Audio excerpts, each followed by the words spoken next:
अस्सलाम वालेकुम, welcome to my channel. उम्मीद करती हूँ आप सब बिल्कुल खैरियत से होंगे।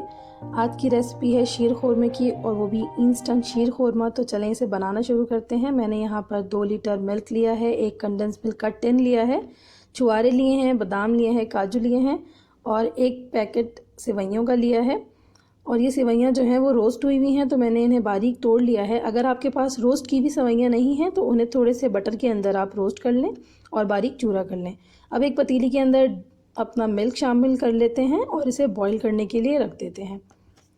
जब तक हमारा मिल्क बॉईल हो रहा है, हम यहाँ पर जो हमारे बादाम हैं उन्हें बारीक काट लेते हैं छिलके उतार कर।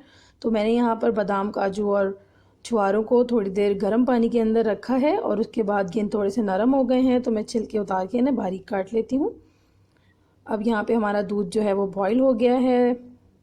इसमें हम डाल देंगे जो हमारी सेवइयाँ हैं, उन्हें हम शामिल कर देते हैं और सेवइयों के साथ जाएगा छुआरा जो हमारा बारीक बारीक कटा हुआ है, वो हम डाल देते हैं। छुआरे को पहले इसलिए डाल रहे हैं क्योंकि ये सख्त होते हैं और जब तक हमारा मज़ेदार किस्म का खोरमा बन के तैयार होगा तो वो भी गल जाएंगे। तो अब इसे हम पकने के लिए रख देंगे और इसमें हम डाल रहे हैं 1 छोटी चम्मच हरी इलायची के, जो कि मैंने कूट लिए हैं। अच्छे से चम्मच को चलाते जाएंगे और चमचे को जो है वो इस शीर खोरमे में ही डाल के रखें। इसकी वजह से आपका शीर खोरमा कभी भी पतीली से बाहर की तरफ नहीं आएगा।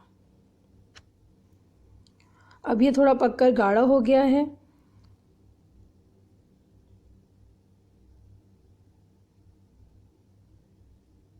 देखिए सेवइयाँ भी गल गई हैं और जो हमारा दूध है वो भी तकरीबन थोड़ा सा कम हो गया है और उसका टेक्सचर जो है वो बहुत क्रीमी सा हो गया है। तो अब हम इसमें डाल देते हैं कंडेंस मिल्क का टिन। मैं यहाँ पे सारा कंडेंस मिल्क डाल दूँगी और फिर मैं इसे चेक कर लूँगी, अगर मीठा कम है तो और भी डाल सकते हैं। अब यहाँ पे मैंने डाल दिए हैं बादाम और काजू।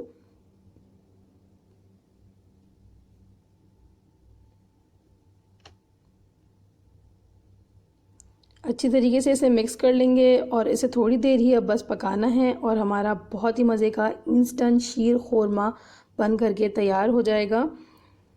चूल्हे पे से उतारने से पहले आप इसका मीठा चेक कर लें। अगर आपके मीठा कम लगे आपको तो आप इसमें चीनी भी शामिल कर सकते हैं। और बहुत ही मज़ेदार इंस्टेंट किस्म का हमारा शीर खोरमा बन करके तैयार है। उम्मीद करती हूँ आपको ये रेसिपी बहुत अच्छी लगी होगी और आपकी भी बहुत अच्छी बन करके तैयार हो जब भी आप बनाएं। तो मुझे अपनी दुआओं में याद रखिएगा और इस रेसिपी को ज़रूर ट्राई कीजिएगा और मुझे ज़रूर बताइएगा कि कैसी बनी। मेरे चैनल को सब्सक्राइब करें, वीडियो को लाइक करें और इसे शेयर करें। शुक्रिया।